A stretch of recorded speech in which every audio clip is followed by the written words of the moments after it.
dem ak dikk gox ba nga dëkk fexeel dajale lu mu tuuti ci ay ci koppar ngeen defar ay masques séddale ko maye ko ñu continuer di sensibiliser continuer di wax askan bi toog leen.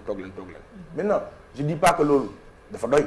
war na gën a mun a war a mais ñun suñu ay maigre moyens lañ ko defee anduñ ci accompagnement wu état laaluñ ci 1 franc wu état encore mu leer suñu yëfu bopp lañ ci def. sensibilisation ñaata ngeen ci def ci moyen. jàpp ma ko nag mais xam naa ne daal ku ne dugal na ci ay 10 000 francs ma ci 15 000 francs loolu du laajul lu bëri parce que bu dee équipement technique bi am nañ ko pour def suñu ay vidéoclip bu dee équipement matériel bi am nañ ko pour def suñu ay capsule bu dee ressources humaines bi muy artistes yi am nañ leen ci suñu biir mouvement donc foofu moom bu ma ko doon évaluer xaalis bu bëri la waaye coûté wuñu lu bëri ndax mi ngi au sein de notre mouvement. oui Barka une analyse peut-être ci mesure gouvernement bi jël dernièrement jëm ci xeex mbas mi. liñ ci mën wax bëri na man ci sama xam-xam bu gàtt ak yàlla def fi ma nekkoon mbas mi bloqué ma fa muy Espagne lu ma gis mooy ak partout en Europe déconfinement maîtrisé la ñuy def kenn toogul xëy ne on apprend à vivre avec le virus wala en tout cas perception bu ci population yi am mooy affaire relâchement yi au contraire ñoom tout le temps même bi ñuy déconfiné dañ doon artu nit ñi gëm loolu leen ne lii nii dañ koy testé daal di xool bés bu ñu gisee safaan wala ñu gis ne maîtriser pandémie bi jógewu fii dañuy dellu ci la ñu nekkoon ñun nag dañoo defoon jéego bu rëy man j'étais surpris coopération wu sénégalais yi ci mesure yu état bi jëloon mënoon nañu wax sax ne dañu nangu woon ñu privé leen seen liberté même sur le plan de la sécurité dëkk bi temps yi ñuy def couvre-feu yi man mënuma gëm ne tey ñu nekk dans un contexte de lutte mondiale contre le terrorisme nga dem ba maîtriser sa population ci mbas mi donte du loolu moo la taxoon jóg nga xam ne check point yi foo dem da nga ko fay fekk ñu jékki-jékki ñu démanteler lépp nax saay même su dul woon xeex mbas mi tey ni ñu maîtriser woon ak coopération wu nit ñi nangu ko parce que loolu moo gën a en réalité sénégalais yi mën nañ di coow di bëri wax waaye lu fondamental mooy dañu ragal alkaati dañu ragal alkaati la sécurité en cours soo déggoon per diem yi ñu doon fay ñi doon nekk ci check point yi quand même là tu te poses des questions waaw mais tali bi guddi lëm lay jox 7 000 mais ak nu mënta demee dëkk bi xawoon na am nekk ci ordre tuuti non ay kii yu bëri kii doo def jéego yu mel noonu ba pare après nga delluwaat à zéro man dama impression bi ma am du ma spécialiste du question yu may maîtriser mais li ma gis ci perception population bi mooy que gouvernement bi ils ont extrêmement mal communiqué ci Covid bi nit ñi relâchement la ñuy jàpp ak nu golo xam boote doomam donte ñoom du loolu leen tax a jóg loolu la nit ñi percevoir te perception dafa fort et surtout ñu ngi doon tudd ci sànq événement religieux yi France gis nañ feebar bi lu ko lawal ci ab événement religieux la jógee. partout dans le monde y a pas eu de hasard.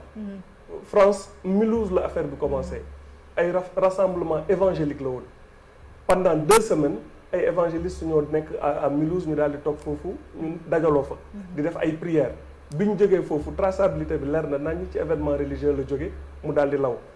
Italie. épicentre kii bi Atlanta la woon de Bergame ñoo doon football match ak Valence xale yi ak fête ak ñu def ko ambiance de fête ñu ànd ak xale yi ak mag ñi de 7 à 77 ans ñu saafontu kontaan affaire bi explosé donc à Milan donc partout dans le monde muy Inde partout si ay rassemblement la muy religieux même ñun Espagne bi ñu nekkoon fête de la jeunesse boo xam ne cas yi commencé woon na dugg foofu vice premier ministre bi ñu artu ko ne ko na tas affaire bi ñu bañ ko def mu dëgër ci bopp foofu la affaire bi explosé indil leen lu mu leen indil donc loolu junj doy na borom xel rassemblement yi vecteur la te ñëpp xam nañ ko ci loolu Thiat gis nañu beneen événement bu ñu fi jural njombe fan yi mooy tabaski gi bi nit ñi déplacé cas communautaire yi ñu explosé démb on a enregistré 113 cas communautaires ci li nga xamante ni yaa ngi mettre en cause kon remettre en cause li di gestion Covid bi da nga jàpp ni dafa am opacité. c'était évident tabaski bi moom c'était évident parce que ñii dañuy jóge fi surtout waa Dakar parce que waa Dakar moo ëpp ay cas donc waa Dakar yi ñi fi nekk ñoom ñoo génn dem ci région yi donc loolu moom xam sentiroon nañ ko mais nan lañ lan la population bi mënoon def église bi moom gis nañ ñoom jël nañ dogal ne ba léegi waaw dañuy fermer et je le salue et je pense que c'est très responsable et je le salue loolu moom vraiment église bi moom loolu décision yooyu mu jël foofu mais vraiment c'est salutaire loolu moom lu ñu rafetlu la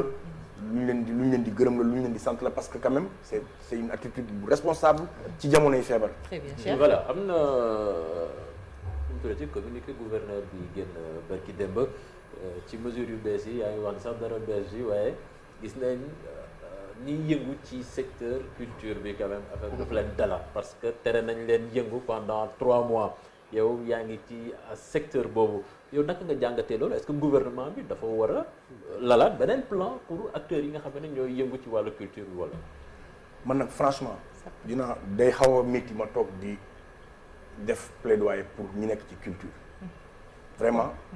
dañ toll situation boo xam ne man sama pensée mi ngi dem vraiment ci secteur informel bu Sénégal man boobu moom moo ma gën a soxal. très bien parce que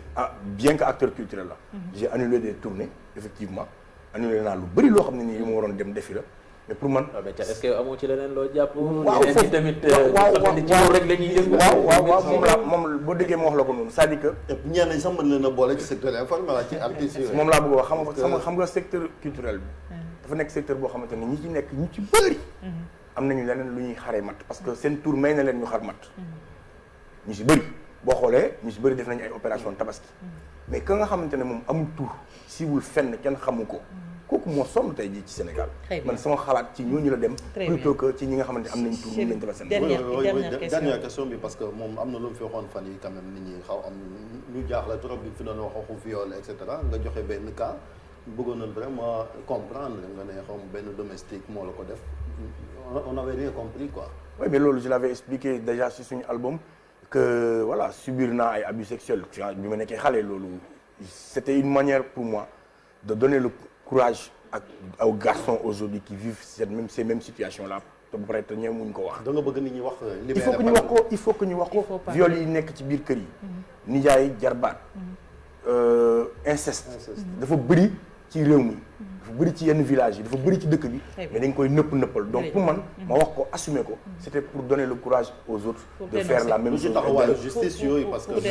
justement j'encourage képp koo xam ne góor nga dëkk ci kër. ñu lay def ay attouchement ngay góor. bul jàpp ne dafa bon. bul jàpp ne waroo ko wax bul jàpp ne humiliation la non. wax ko ci kaw ñu mun ko saafara parce que lu bon la pédophilie la. jërëjëf Serigne Touré alias Thiat ci leeral yu am solo yi nga xam ne indi nga ko mu bokk ci groupe bi di kër gi ba noppi itam bokk ci Y'en a marre nekkoon ganu info du matin léegi ñu dem allo.